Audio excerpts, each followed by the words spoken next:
Hello friends, and welcome back to another virtual story time with Miss Liz. Today, we're reading a book about gender identity. And if you don't know what that means, you're about to find out. This is today's book. It's called It Feels Good to Be Yourself, a book about gender identity.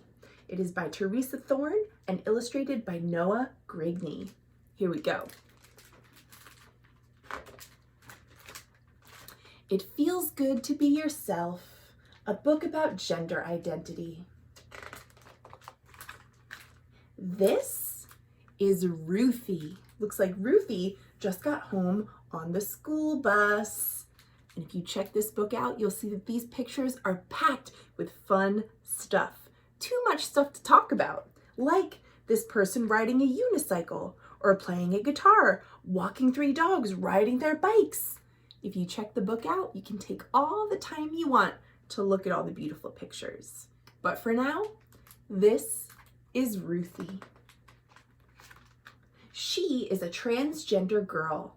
That means when she was born, everyone thought she was a boy until she grew a little older, old enough to tell everyone that she's actually a girl. Girl is Ruthie's gender identity. And this is Ruthie's brother, Xavier. Xavier is a cisgender boy. That means when Xavier was born, everyone thought he was a boy, and as he grew older, it turned out everyone was right. He was a boy. Boy is Xavier's gender identity. There are so many different ways to be a boy or a girl, too many to fit in this book. But not everyone feels like either a boy or a girl. What do we call that? We call that non-binary. Non-binary is a helpful word that can describe a kid who doesn't exactly feel like a boy or a girl. This is Ruthie's friend, Alex. Alex is both a boy and a girl. When Alex was born, everyone thought Alex was a girl, but Alex is both a boy and girl. And this is Alex's gender identity. This is Alex's friend, JJ. And JJ is neither a boy nor a girl. Ever since JJ was very little, they never felt exactly like a boy or a girl. They just felt like themselves. And this is JJ's gender identity.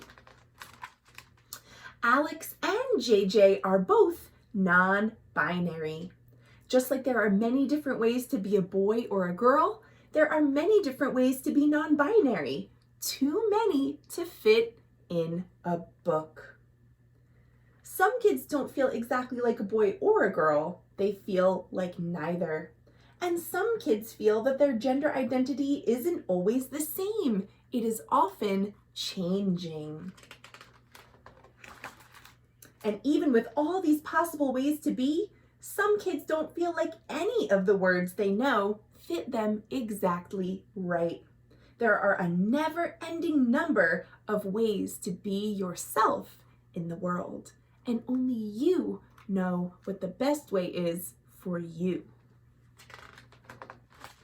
Whether you feel like a boy, a girl, both or neither, or if you describe yourself another way, that is your gender identity.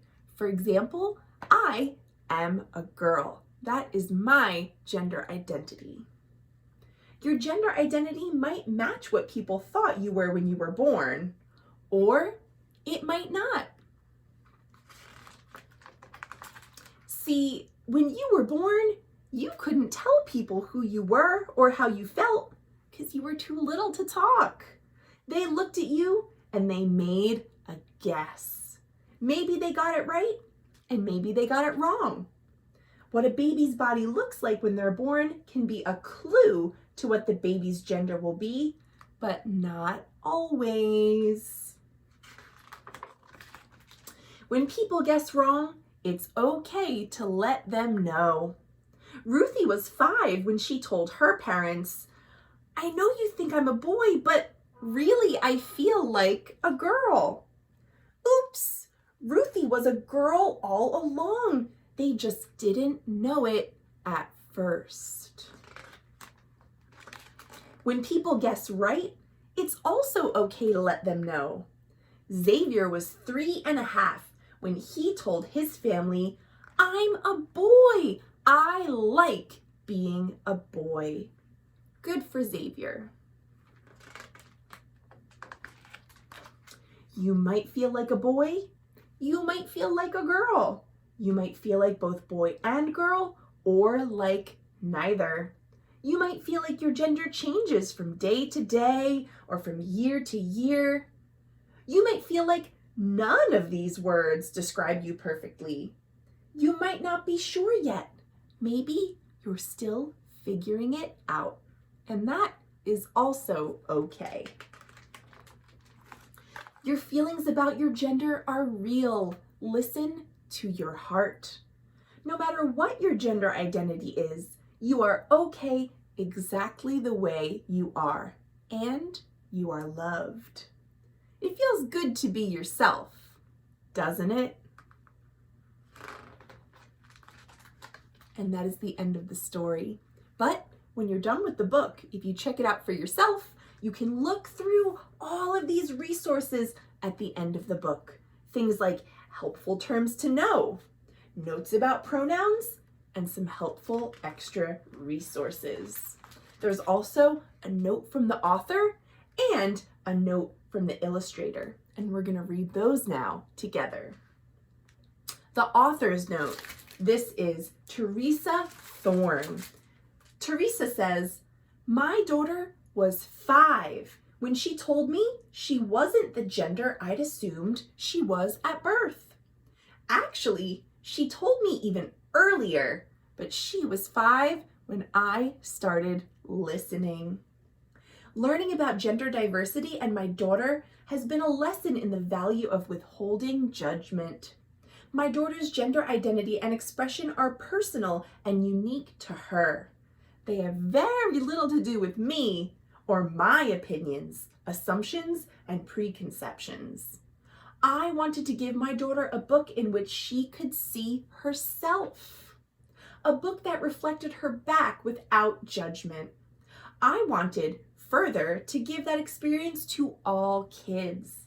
I wanted a book that is less about accepting one child's difference and more about celebrating the amazing diversity of all children.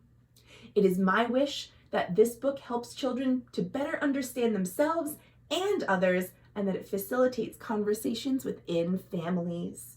This book is for trans kids, cis kids, non-binary kids, gender fluid kids, gender expansive kids, questioning kids, and all kids everywhere.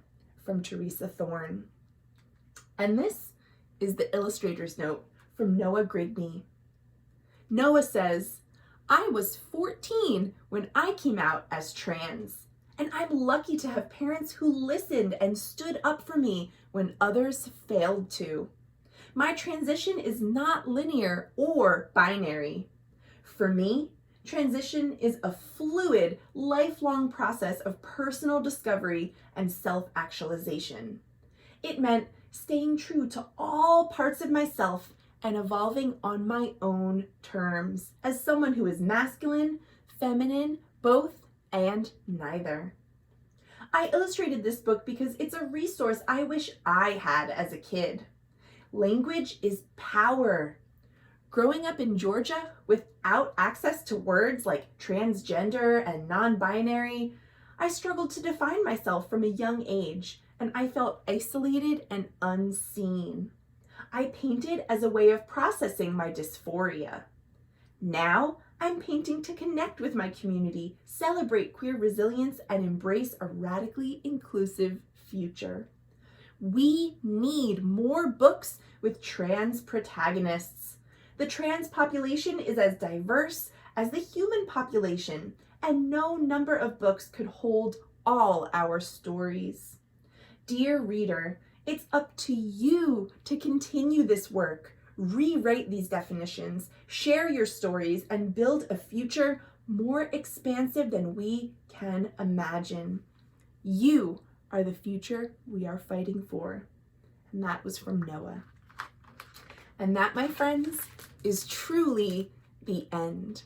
I hope you enjoyed this book. It feels good to be yourself. It sure does. Thank you all for reading with me yet again, and I'll see you next week for more great books. Thanks for watching.